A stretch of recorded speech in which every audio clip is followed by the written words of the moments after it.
Good day, one and all. My name is Kathy, and welcome to this episode of the Scrap and Crafty Gardener. Today, I'm going to be making a card using Divinity Designs birthday flower of the month for September.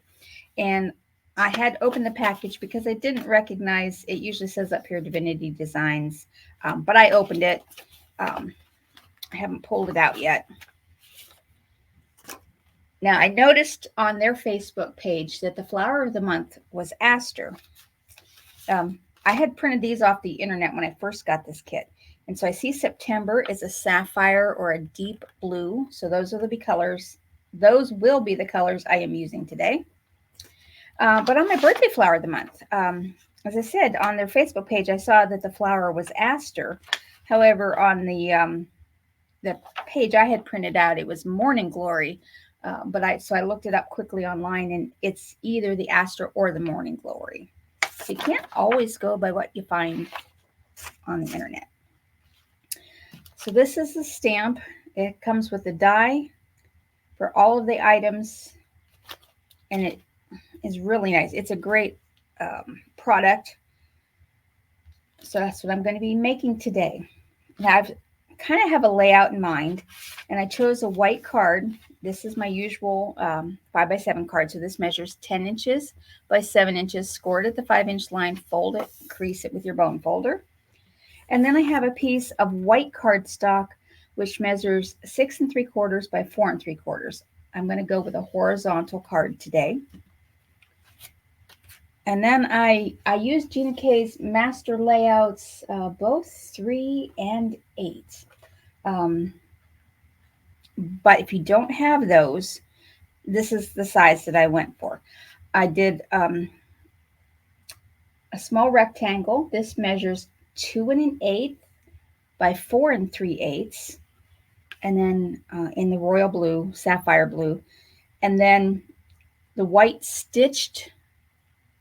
But if you don't have this, you can just use a plain scrap of white. This measures 2 inches by 4 1/4. And then I wanted a square, and this square is 3 7/8 inch on all sides. And then the stitched square, and this is a 3 1/4 inch square. It doesn't have to be stitched. This is just what I have, so this is what I'm using. And then in the one master layout, it had 1/4 inch strips. It doesn't matter the length because I'm only going to put them from like a corner to corner. So you just need a strip 1/4 inch wide, and this is good for using up your scraps. Okay, and then I have a stencil that I want to incorporate. This is an older stencil, and I have used it with glitz glitter gel and stuff like that. So it's got sparkles all over it. This, I believe, is one I got from Amazon many years ago. I want to say about 8 or 9. It's just kind of a swirly design. All right, so I'm going to do a little bit of stenciling, but not a lot. So I'm just going to use my little 6-inch square from Waffle Flower. All right, and I'm going to start with the stenciling. It's this white piece here that is going to get the stenciling. And I'm just going to lay my stencil down. And I'm going to do this in gray. I thought it would be a nice accent color with the blue. Of course, I love this gray. This is GinaK Soft Stone. And I'll just get my gray brush here. And I want a medium. I don't want this to be vivid, but I don't want it to be so pale you can't see it either. I want the pattern to show. And I want it to be obvious, but not so bold that it distracts from the aster. And I'm hoping I will get that effect with what I'm doing. I'm just kind of medium squishing my bristles. Let me see how that's exactly what I wanted. Just a pattern so that it looks like it's patterned paper.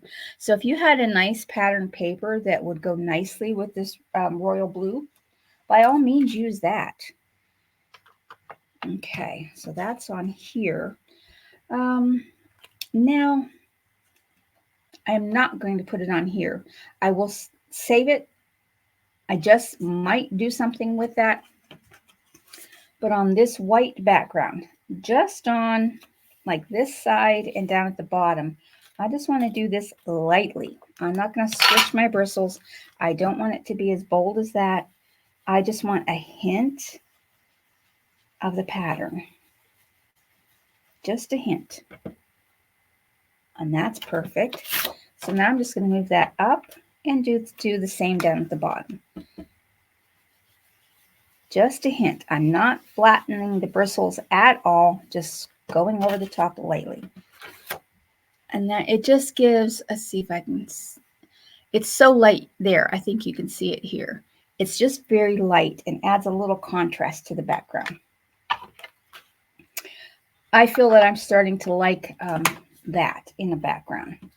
So I'm doing that more often. Now I'm just going to clean this off with my tidy towel. You can use water and a rag if you'd like. That's what I used for the longest time till I finally splurged and bought that. And I'm loving it. But that is not necessary. Okay, now I can go ahead and glue these two pieces together because I'm done with these two pieces. They're just going to be like an accent.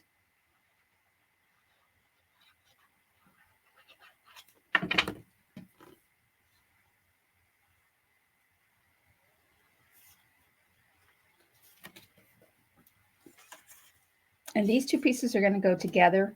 I might as well go ahead and glue them together now.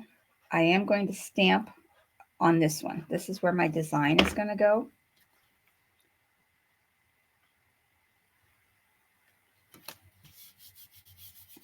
Okay, now I'll get out my stamping platform, put the lid back on my glue.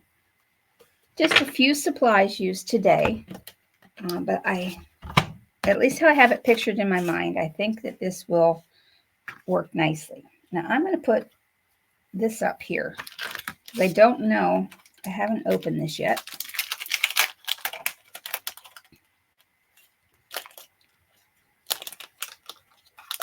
Yeah. I need to get out.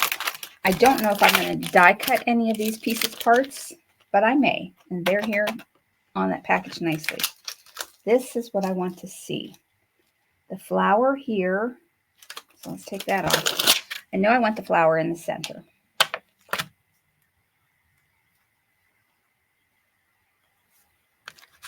And I think I can put aster over here. Now the happy days I want on the outside of the card. And I may also do that with September. But so I'm going to put these two pieces on now. And I need to condition these stamps since these are brand new out of the package. That just means that the manufacturer has a coating on them. And you can rub them to get that coating off. That's what's called conditioning your stamps. They do make conditioning erasers. But right now, my finger works great for that. Now, if the arthritis progresses and my fingers don't do that anymore, then I will consider getting one of those. All right. Now I'm just going to stamp that down. And I use the VersaFine Clair in the color Nocturne. And it didn't press enough in the middle.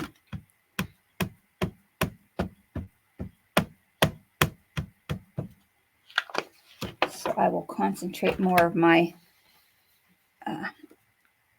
what's nice about doing this is I angle it, and that will help me get the center.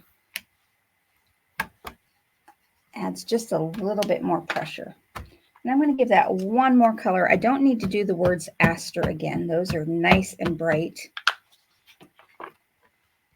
It is a beautiful flower. All right. Now I'll just clean these off with my tidy towel. And then I'll just set my stamping platform aside because I haven't decided where the other two pieces from this sentiment are going yet. I might put September. Hold on. Thought in my head. I've done that before. where I put September right over the flower. Let me just see. If I stamp it there. No, I'm just going to set that aside. I haven't decided. So now I'm going to color my flower. And I'm going to try something I haven't tried with this stamp set yet. Is I want to color this with my inks. And I really didn't have a whole lot of royal blue inks. But these belong to my friend. She has these Catherine Puller minis. And they're sitting here on my shelf. This one's called Suede Shoes. And I have a piece of scrap paper here from when I die cut the other day. I want to try and see how this works. I have a small brush, and that'll give me a more concentrated color. These are extra juicy, which is one reason they're not really my favorite, because they take a lot of ink easily. Okay, I'm going to try this. I'm going to start with the darker color and just go lightly. I'm going to tap off most of it.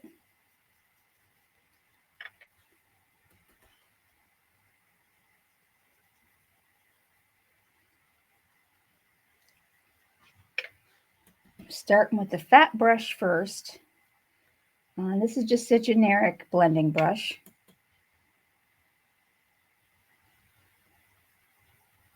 Okay, now to get closer to the edges, I'm going to go in with the smaller brush, and I'm going to do darker in the middle,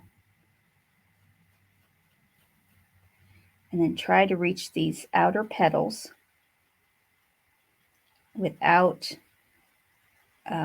going over the lines. Now, if this was even a teenier brush, perhaps a small makeup brush, that you use for like eyeshadow, one of those foam brushes, perhaps that tipped on its side would help. I just want to get all of these petals colored, and then I'm going to come in with some darker coloring. I'm not going to tap it all off. And I want these center petals to be darker. As I saw, when I looked up the flower online, I saw someone that were really nice dark blue, and then some that were a combination of light and dark. And that's kind of what I want here.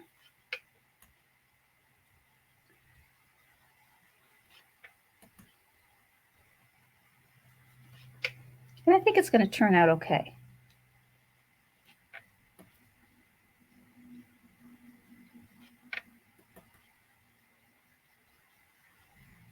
Get these petals that I didn't get before. And a little bit darker down here. Okay, so that's how the coloring turned out. Now you need to do this little petal over here. And I want that to be a little darker. All right, now for the greens, I'm going to use my alcohol inks for those, because there's just no way I could do that tiny. Let me get my favorite colors for that. I've got G479 Bud Green and G369 Matcha Green, and these are my Ohuhu markers.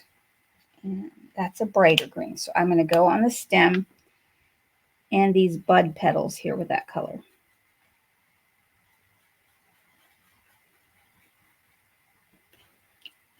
I know there is no way I could possibly do this with those blending brushes. And I'm going to cover the whole leaves with this color, and then I'm going to use the matcha green for shadowing and accents.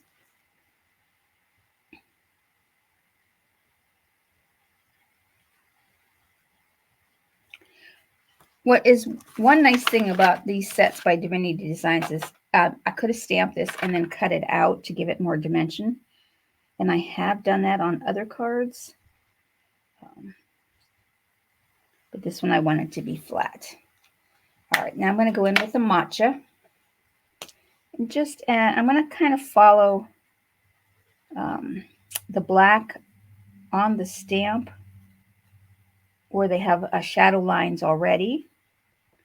And then I'm just going to add one here and there. just like that. Okay, now let me figure out how I am putting this card together and where I want the other things to be. And I do have a little ink on my finger here.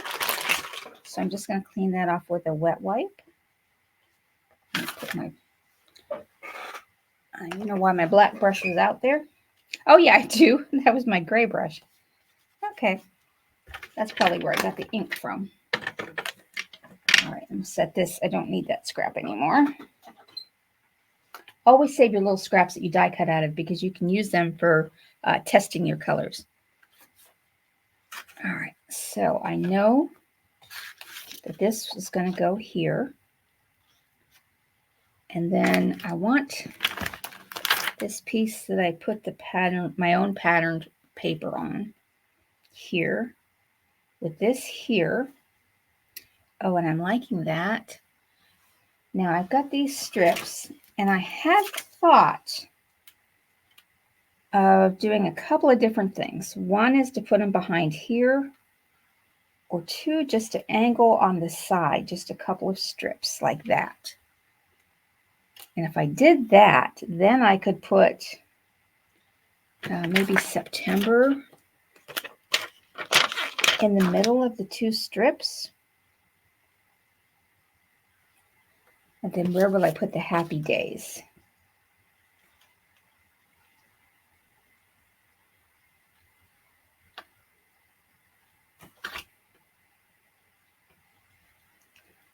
So, okay, I know I want to put September on here somewhere. Maybe I want the happy days to be in the center of that strip. That would look cool. But where do I want September? And I think I might just go what I was thinking of originally. Put it there. That's what I'm going to do. All right, so this one can come off. And September, I'm going to put it right across the stem. And now this needs conditioned. Just a quick rub. Now, sometimes when you're using the VersaFine Clair Nocturne, if you forget to condition your stamp, this will work anyhow. It's a really cool ink.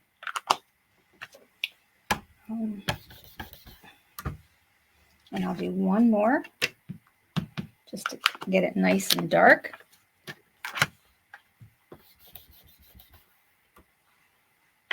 Awesome. And I like how I got it lined up so that the little heart at the end of September is on the other side of the stem. That worked out nicely. Wasn't even thinking of that. Now this card, let's see, it will fit in here this way. So if I put my strip, I just kind of want to figure out how I need to angle the happy day. Let's get this back on here where it goes. And I have lost, oh no, there's Astor. Okay, happy day. I want it more towards the edge. All right, and angled. I don't know why. It's just one of those things that my mind thought I should try, and I'm going with it. Okay.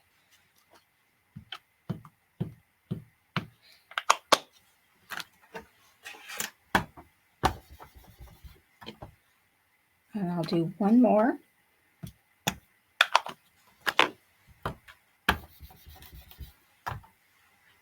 Okay, and then clean that off. Now I am done stamping. And now I can put this together and then do some embellishing.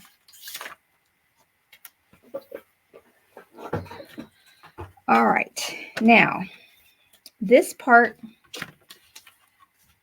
my pattern paper, I'm going to glue this part down flat. And then I'm going to put on the angled pieces. So I kind of want this over here. And over here is where I did not do any light stenciling. It is pure white over there. And it's pure white in here.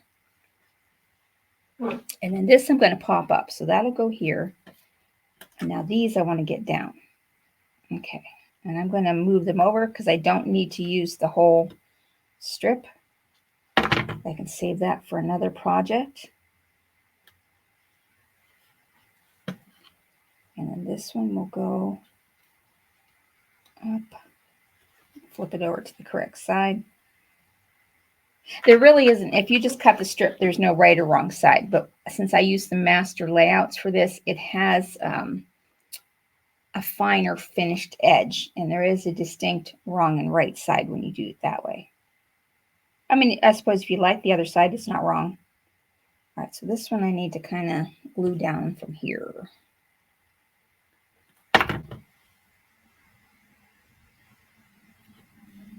Just like that. Now pick this up and cut these edges off. Well, my goodness. Thought I had enough glue. Oh, I probably just didn't press it down enough.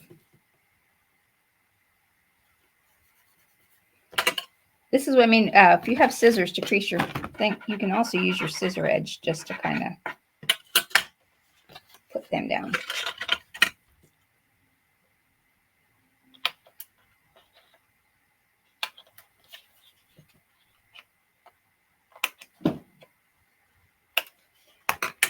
All right. And these strips I will save to use on another card. Now I'm going to put this onto the front of the card.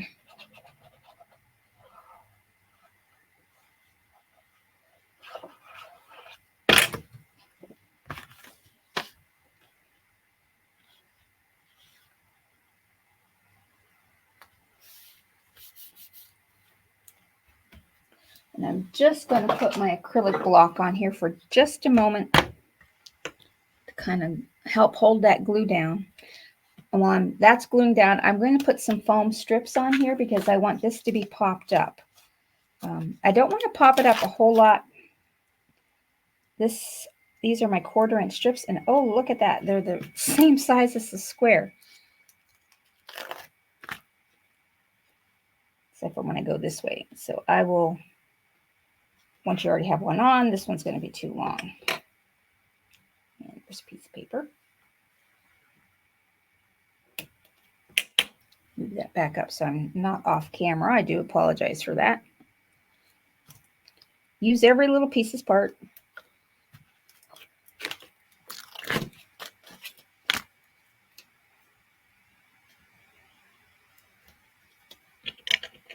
I could have used my wider foam tape.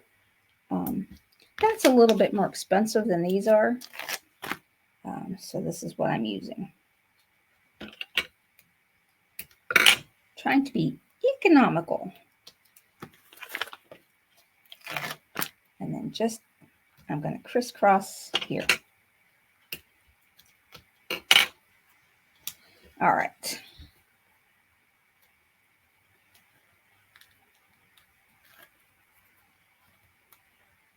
Though being economical, you know, I have to pull off all those little tops.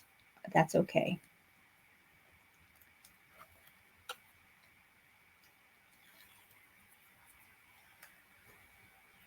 As I tell you, Gina's last release plus September, which I still have 3 orders coming from that,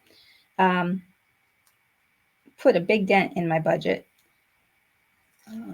Thankfully, I have a craft show this weekend, and then the first 2 weekends in October, I have a really big craft show where I sell a lot of knit and crocheted items, and I do wood decor. I'll show you here. This is a pumpkin I made because I'm going to a pumpkin festival for my craft shows in October. And this is just made out of those Dollar Tree Jenga blocks. So I do a lot of stuff like that. And then I have knit scarves, and then I have crocheted pumpkin hats. I kind of want to get this a little bit over the line. Let's see, I want to move it up a little bit. Move it up yeah, that looks good. Yep, that looks good. All right. Now for some embellishments. I do have some Wink Stella clear that I want to color the aster in, just to give it a little bling. And it's not in your face bling. It'll be, you can probably, let's see if I can get you to see the sparkle of that. Probably not on camera. It's so light.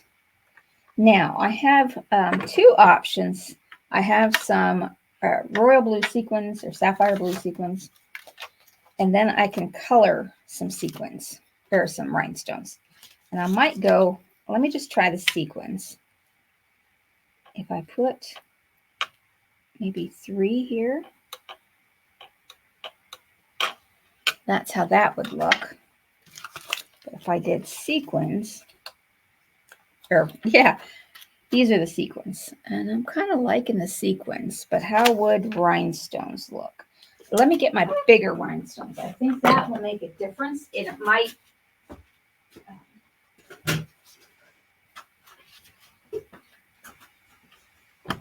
might sway me to use the rhinestones. Let me try. I have pulled out a blue. At first, I was thinking of coloring this aster with the markers, and this is B953 Napoleon blue. So I want to see how these would look. Ooh, that is pretty. And okay. I'm going to try one. I haven't glued these down yet. So I'm going to try just putting one here. Yes, I'm going with the rhinestones. Sorry, sequins, you haven't been used in such a long time. They were my go-to on my cards for the longest time until I started realizing I can color my own sequins or rhinestones, because I could get the sequins a lot less pricey than colored rhinestones. Now this one needs to come down just a hair. Do I just want the 3? I think I do. Okay, that is my card for today. Now, when I go to do the envelope, I will take and stamp a little bit. I might just stamp this portion on the envelope, but I usually put a little bit of it on there just to coordinate. Well, thank you so much for watching. Now, tomorrow is Friday. It's not normally a holiday, but I did get the GinaK kit, which had pretty much all Christmas. So I want to use that tomorrow, but I haven't decided what yet. Thank you so much for watching. Don't forget, if you don't have pattern paper that matches what you want to do on your card, make your own. Get an inexpensive stencil and try it. You can do it dark, where it shows up really well, or you can do it light, where it is just the very faintest hint of a pattern. So if you only had white paper, you could even take white paper and this blue marker, and I could have colored my own paper, but I did have some royal blue. But otherwise, I could have colored it myself. If all you have is white paper, you can make it whatever you would like it to be. Don't have pattern paper? Make your own. Again, thank you so much for watching. I truly appreciate each and every one of you. You have helped me get over 1,000 subscribers, which I never thought I would be. And when that happened, YouTube monetized me. So I'm getting a very small percentage of all those wonderful ads they always chuck on your videos. So that will help me get more goodies to play with and show you. Now, I have thought making these items. I did use, I used my Perfect Pearls. I used, on here, I've got liquid pearls. I used a lot of my scrapbooking supplies to make this. If this is something you'd like to see me make a video on, like maybe once a month or something, I could do a craft, let me know, and I can always add in an extra video it won't get you one less card making video. I could throw in another video every now and then with a regular craft. Thanks so much for watching. Have a great rest of your day. See you later.